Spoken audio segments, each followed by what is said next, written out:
Para quienes están en el aula todos los días lidiando con 30 realidades distintas al mismo tiempo, va una pregunta que puede sonar a ciencia ficción. Pero que cada vez es más real. Exacto. Es el aprendizaje, en su núcleo, un proceso que se puede reducir a un algoritmo. Y más allá, ¿podría una máquina con una paciencia infinita, sin un mal día, llegar a enseñar ciertos conceptos mejor que un ser humano? Es que ya no son preguntas para un futuro lejano. La evidencia sobre la tutoría con inteligencia artificial está, empezando a acumularse. Y como argumenta el autor Carl Hendrick en su artículo El giro algorítmico, es bastante difícil de ignorar. Hoy vamos a analizar a fondo este tema, basándonos en ese artículo de Hendrick y en los estudios clave que él cita. Nuestra misión, digamos, es tratar de entender qué significa todo esto para los que estamos en el aula. Con los pies en la tierra. Sin caer en el pánico, pero con una mirada crítica sobre el futuro de nuestra profesión. Es que esa es la clave, una mirada crítica. Porque en educación ya hemos visto esta película muchas veces, ¿no? La tecnología educativa tiene un historial larguísimo de promesas espectaculares. Y fracasos muy costosos. Exacto. Muchos recordarán las pizarras inteligentes que terminaron usándose como proyectores carísimos. La gran pregunta ahora es, ¿por qué esta vez podría ser diferente? Y si de verdad lo es, ¿cómo nos preparamos? Justo. Bueno, para entender por qué hay tanto revuelo ahora, tenemos que viajar un poco en el tiempo, a 1984. Ahí un psicólogo educativo llamado Benjamin Bloom publicó un estudio que se convirtió en leyenda. Y de aquí nace el famoso problema de las dos sigmas. Bloom descubrió algo que en su momento fue revolucionario. Tomó 3 grupos de estudiantes. Uno en un aula, digamos, tradicional, el grupo de control. Eso es. Otro en un aula con un enfoque llamado aprendizaje para el dominio. Y un tercer grupo donde cada estudiante recibía tutoría personalizada, 1 a 1. Y los resultados fueron... Impactantes. Impactantes es poco. El estudiante promedio que recibía tutoría personalizada rendía 2 desviaciones estándar por encima del estudiante promedio en el aula tradicional. A ver, para poner eso en términos más sencillos, 2 desviaciones estándar es una diferencia abismal. Es una locura. Significa que un estudiante que estaría justo en la media, en el percentil 50, con un tutor pasaba a estar en el percentil 98. Superaba al 98% de los estudiantes del grupo de control. Una locura, sí. Desde entonces, lograr ese efecto, pero a gran escala, sin tener que contratar un tutor para cada niño, ha sido el santo grial de la tecnología educativa. Cierto, pero aquí hay un matiz fundamental que a menudo se olvida, y que tanto Hendrick como otros análisis señalan. Sí, por ejemplo, uno muy importante de Kurt Van Leen de 2011. ¿Y cuál es ese matiz? Pues que el famoso estudio de Bloom nunca ha sido replicado de forma consistente, y la razón probable es que el efecto 2 sigma no se debía solo a la magia de la tutoría. Ah, ¿no? Se debía, en gran parte, a ese otro concepto que mencioné, el aprendizaje para el dominio o Mastery Learning. ¿Y en qué consistía exactamente ese enfoque? Es simple pero poderoso. A los estudiantes con tutor se les exigía un dominio del 90% de los exámenes para poder avanzar. 90%. Es un estándar altísimo. Altísimo. Si no lo alcanzaban, seguían practicando y recibiendo ayuda hasta lograrlo. Al grupo del aula tradicional, en cambio, se le pedía solo un 80%. O sea que el punto de partida no era solo tutoría contra clase. No. Era más bien exigir un dominio casi perfecto contra un dominio aceptable. La tutoría era el vehículo para alcanzar ese dominio, pero la exigencia era el motor. Entiendo. Pero aún así, la idea de que la atención individualizada podía producir resultados tan espectaculares sentó las bases, ¿no? Sentó las bases del desafío que la IA ahora afirma poder resolver. Ok, perfecto. Entonces tenemos este ideal histórico, casi mítico, y un escepticismo muy justificado. Pero dices que algo está cambiando. Y parece que un estudio reciente de la Universidad de Harvard es el gran protagonista de este nuevo capítulo. Sí. Este estudio, publicado en 2025 sobre una prueba de 2023, está generando mucho debate. Y es que fue diseñado de una forma muy inteligente. ¿Por qué? No hicieron la comparación fácil de un tutor de IA contra un profesor dando una clase magistral pasiva. Claro, ahí la IA probablemente ganaría por defecto. Exacto. No. Compararon el tutor de IA con una de las metodologías más efectivas que conocemos hoy, el aprendizaje activo en el aula. Y no en cualquier aula. Impartido por instructores de física de primer nivel en Harvard. Era, digamos, una prueba de fuego. O sea, pusieron a la máquina a competir contra lo mejor de lo mejor en la enseñanza humana. ¿Y qué pasó? Los detalles son fascinantes. Fue un ensayo controlado aleatorio con 194 estudiantes de física. La mitad fue a su clase normal, y la otra mitad usó un tutor de IA diseñado a medida basado en GPT-4. ¿Y los resultados? Pues, según los propios autores, fueron estadísticamente abrumadores. Las ganancias de aprendizaje del grupo que usó la IA fueron más del doble que las del grupo en el aula. Más del doble. Más del doble. El tamaño del efecto, para los que les gustan los números, se estimó entre 0.73 y 1.3 desviaciones estándar. Una cifra enorme. Un momento. ¿Más del doble de ganancia de aprendizaje y compitiendo contra un método de élite? Eso suena casi demasiado bueno para ser verdad. Lo sé. Como docente, mi primer instinto es buscar la letra pequeña. ¿Cuáles fueron las condiciones exactas? ¿Hay algo que no estamos viendo? Haces la pregunta correcta, y es la misma que se hace Hendrik. Hay varias advertencias importantes. Primero, es un solo estudio. Ok, ¿uno? En una universidad de élite, con estudiantes muy motivados y en una materia muy específica, física introductoria. No sabemos si esto se replicaría en una clase de historia de primaria, por ejemplo. Claro. Segundo, y esto es clave, la IA no estaba pensando por sí misma. Para evitar las famosas alucinaciones, los creadores le proporcionaron soluciones detalladas paso a paso. O sea que la IA era en esencia una interfaz muy sofisticada para entregar un contenido que ya estaba prediseñado por expertos. Exactamente. Era un vehículo increíblemente efectivo. Entiendo. Y por lo que leí, tampoco reemplazaba completamente al profesor, ¿verdad? Para nada. Ese es el tercer punto clave. Funcionaba como un modelo de aula invertida con esteroides. La IA se encargaba de la instrucción inicial. A ver, para quienes no están tan familiarizados con el término, aula invertida es básicamente cuando los estudiantes reciben la lección en casa, por video, y luego usan el tiempo en clase para hacer la tarea con el profesor. ¿Cierto? Exacto. Pues aquí la IA era la que entregaba esa lección inicial de forma personalizada, pero los estudiantes seguían teniendo sus clases y sus profesores. Era un complemento, no un reemplazo. Y supongo que el último punto es que este no es un sistema que cualquiera puede crear. Para nada. Y ese es el cuarto punto, que es crucial. Este sistema fue diseñado meticulosamente por expertos en pedagogía. No es algo que se logre diciéndole a un estudiante, usa ChatGPT para estudiar. Ok, entiendo las advertencias. Es un solo estudio en un contexto muy específico con una herramienta súper diseñada. Es fácil pensar que podría ser solo una anécdota afortunada. Claro. Pero, ¿es realmente un caso aislado o hay algo más que apunte en esta misma dirección? Esa es la pregunta del millón. Y la respuesta es que no. No es un caso aislado. Forma parte de un patrón que se viene dibujando desde hace años, incluso antes de esta IA generativa. ¿Por ejemplo? Por ejemplo, la plataforma de matemáticas Assessments se ha evaluado en ensayos a gran escala con miles de estudiantes y ha demostrado mejoras consistentes. Sobre todo en estudiantes con más dificultades, ¿no? Especialmente en ellos, ¿sí? O Mathia, de Carnegie Learning, que en estudios con más de 18,000 estudiantes también ha mostrado efectos positivos similares.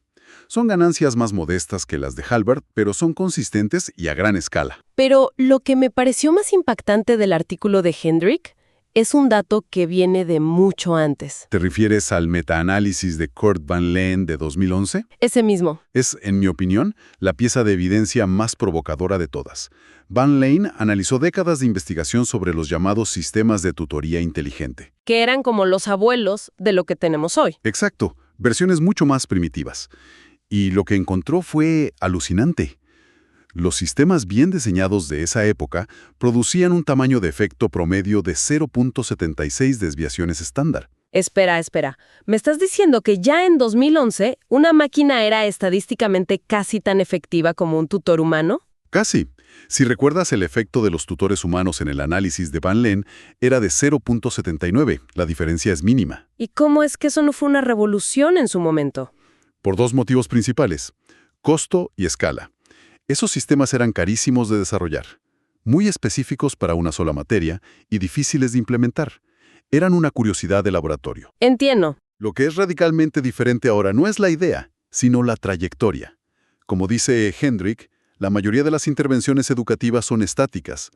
Si reduces el tamaño de la clase obtienes un beneficio, pero ese beneficio no crece solo con el tiempo. En cambio, la IA. Mejora de forma exponencial. El estudio de Harvard usó GPT-4. Para cuando se publicó ya estábamos hablando de GPT-4.5 y GPT-5. La tecnología subyacente mejora a una velocidad que da vértigo. Y ahí es donde llegamos a la gran paradoja. Por un lado, tenemos estos sistemas súper diseñados que muestran resultados espectaculares. Sí, Pero por otro, la realidad es que la mayoría de nuestros estudiantes no están usando esos sistemas. Están usando herramientas de IA de acceso libre. Y parece que esa versión de la IA no solo no ayuda, sino que puede ser activamente perjudicial. Es el lado oscuro de esta tecnología. Y el problema de fondo es el diseño. Las IA de uso general como ChatGPT están optimizadas para una cosa, la eficiencia, para darte la respuesta correcta y rápida. para completar la tarea sin fricción. Pero el aprendizaje real es todo lo contrario. Es un proceso lento, frustrante y lleno de fricción. Aprender de verdad duele un poco. Y estas herramientas fomentan lo que los investigadores llaman descarga cognitiva. O cognitive offloading, sí. Es la clásica trampa del copia y pegar, pero elevada a la enésima potencia. Recuerdo perfectamente estudiantes que entregaban trabajos impecables, pero cuando les preguntabas algo básico, se quedaban en blanco. Claro. herramientas de IA y la capacidad de pensamiento crítico. Lo describe como una dependencia cognitiva, ¿verdad? Sí, la eficiencia para hacer la tarea sube, pero la comprensión profunda baja. Es la ilusión de entender algo solo porque se obtuvo la respuesta correcta. Y otro estudio de la Universidad de Pensilvania con estudiantes de secundaria fue aún más directo y preocupante. Dieron a un grupo acceso sin restricciones a una IA generativa. Sin ninguna barrera de protección pedagógica. Ninguna. El resultado fue que esos estudiantes obtuvieron peores resultados en evaluaciones posteriores que los que trabajaron sin ayuda. Peores. La razón es simple y cualquier profesor la ve venir. La IA les permite saltarse el esfuerzo mental, el forcejeo con el problema, que es precisamente donde se construye la comprensión. Se convierte en una muleta, no en un andamio para construir conocimiento. Exacto. Entonces, la diferencia clave no es la tecnología en sí, sino cómo se diseña la interacción con ella. El tutor de Harvard fue diseñado para ser, como dice Hendrick, estratégicamente inútil en ciertos momentos. Precisamente. Estaba programado para no dar la respuesta, para guiar, para hacer preguntas socráticas. Tuvieron que entrenar al modelo para que resistiera su tendencia natural a ser máximamente útil. Y esto nos lleva a una conclusión muy importante. Que los sistemas de IA que funcionan no tienen una pedagogía mágica o nueva. Simplemente son increíblemente buenos aplicando los principios de la ciencia del aprendizaje que conocemos desde hace más de un siglo. Descompongamos eso un poco. ¿A qué principios nos referimos exactamente? Nos referimos a los grandes éxitos de la psicología cognitiva, cosas como la instrucción explícita y clara, la retroalimentación inmediata, la práctica espaciada. El manejo de la carga cognitiva para no abrumar al estudiante. Todos esos principios que cualquier buen docente intenta aplicar. La diferencia es que la IA puede aplicarlos de forma totalmente personalizada e incansable para cada uno de los 30 estudiantes de un aula. Las 24 horas del día. Recuerda cada error y cada acierto de ese alumno en particular, algo que para un ser humano con toda su buena voluntad es sencillamente imposible. Imposible es la palabra. Recuerdo la sensación de terminar una clase y pensar en esos 3 o 4 alumnos a los que no pude dedicarles ni un minuto. Claro. Sabiendo que justo ese minuto de atención era lo que necesitaban. La promesa de una herramienta que pueda darles esa atención es increíblemente poderosa. Lo es. Pero esto nos lleva a la pregunta del millón para nuestra profesión. Si la instrucción, la entrega de conocimiento, puede ser algorítmica y ejecutada por una máquina, ¿qué rol nos queda a los docentes humanos? Esa es la pregunta que está en el centro de todo este debate. La visión optimista, la que defienden en Harvard, es la de esa aula invertida con esteroides. Donde la IA se encarga de la parte más mecánica de la instrucción. La explicación inicial, la práctica, la corrección. Y el tiempo presencial en el aula se libera para dedicarse a tareas de orden superior. Proyectos, debates, pensamiento crítico, mentoría. El profesor deja de ser el sabio en el estrado para convertirse en un arquitecto de experiencias de aprendizaje, un motivador, un guía. Suena muy bien en teoría. La IA como un asistente personal y el profesor como el director de orquesta. Pero Hendrik también advierte sobre un riesgo. Sí, y es la fría y dura lógica económica. La historia de la tecnología nos muestra que la eficiencia no siempre aumenta el trabajo humano, a menudo lo desplaza. Claro. Cuando los responsables de las políticas educativas vean la posibilidad de obtener grandes ganancias de aprendizaje a un costo marginal casi nulo, la presión para reducir costos podría volverse irresistible.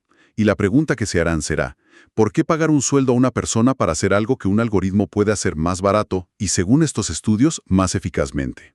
Es una pregunta incómoda, pero necesaria. Entonces, para ir resumiendo, la tutoría con IA ya no es una hipótesis. La evidencia muestra que los sistemas bien diseñados son increíblemente efectivos. Casi a la par de los tutores humanos, en algunas áreas, y superando incluso las mejoras prácticas en el aula en otras. Pero la palabra clave, y creo que no podemos enfatizarla lo suficiente, es diseño. Totalmente. No se trata de la tecnología, sino de la pedagogía que hay detrás. Las herramientas de uso general usadas sin guía pueden ser contraproducentes. Porque promueven esa descarga cognitiva. Exacto. Los sistemas que funcionan están diseñados intencionadamente para alinearse con cómo funciona nuestro cerebro al aprender. El desafío que tenemos por delante es inmenso. La tecnología ya está aquí, en los bolsillos de cada estudiante, y mejora a una velocidad que da vértigo. La pregunta ya no es si va a transformar la educación. Sino cómo lo hará y qué papel vamos a jugar los educadores en esa transformación. Y esto nos deja con una reflexión final, una distinción crucial que plantea Hendricks en su artículo. ¿Es lo mismo instrucción que educación? Buena pregunta. La evidencia parece sugerir que la instrucción, la transmisión de conocimientos, puede ser, en gran medida, un proceso calculable y automatizable. Pero la educación es mucho más que eso. Mucho más.